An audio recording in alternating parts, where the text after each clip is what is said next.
Thank you for joining us. I'm Marlon Bowling, and we're going to take a look at what to expect in today's market activity with a little extra help from Rich Nelson of Allendale Incorporated in McHenry, Illinois. And he joins us right now. Hey, Rich, how are you? I'm just doing fantastic here today. Thank you so much. Getting closer and closer to the big USDA report coming up on Thursday. I see where the markets on the Globex trade last night softened up a little bit here. What's going on?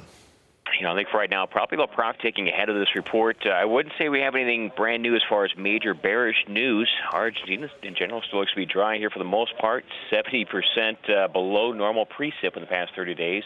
Instead, I think the big question is going to be what will USDA do about not just Argentina, but the U.S. export situation. So a lot of questions in front of us here.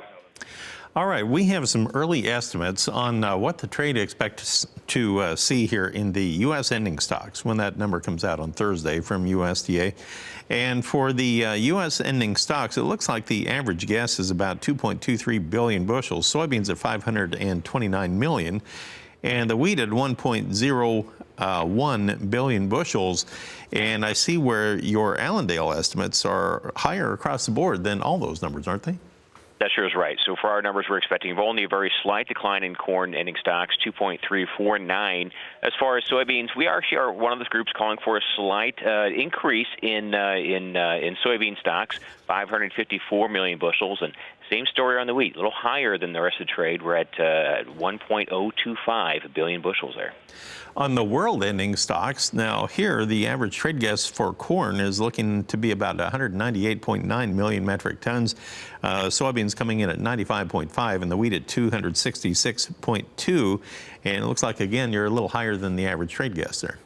That sure is right, and especially on the corn side, the big question for us will be what will USDA do, not just with the Argentine corn crop and Brazilian corn crops, but also this U.S. corn export situation, which a little different than the soybean side. We've seen now will be 8 weeks in a row coming up here on Thursday of amazing corn export sales. So on this one, there is evidence that USDA actually could raise these exports 2 months in a row now. What about on Brazil and Argentina corn and soybean production? The average trade guess for Brazil corn production is 91.8 million metric tons, and for soybeans, they look to be about 114 million. Now, in Argentina corn production, the trade guess is 36.3. Argentina soybean production is expected to be 48.1. Where do you guys fit in here? As far as these the key numbers here on the corn side, we're looking at 94 million tons for Brazil, a little higher than the rest of the trade. We actually agree with this 91, 92 million ton discussion point. Our big question is when USDA may show that. As far as Brazil's soybean numbers, we're at 114.5, so a little higher than the average trade guess.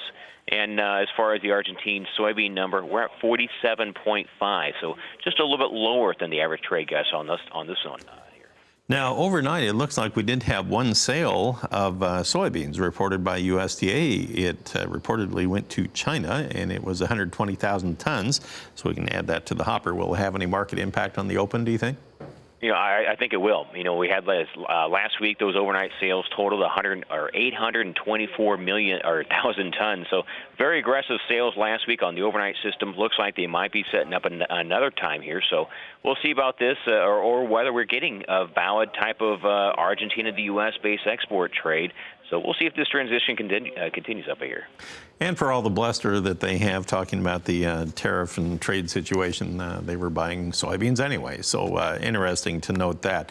All right, Rich, we'll have you back a little later on in the broadcast as well, and we'll get more detailed information once the market's opened up. Rich Nelson is with Allendale Incorporated in McHenry, Illinois. We'll come back, and I'll take a look at your livestock trade next.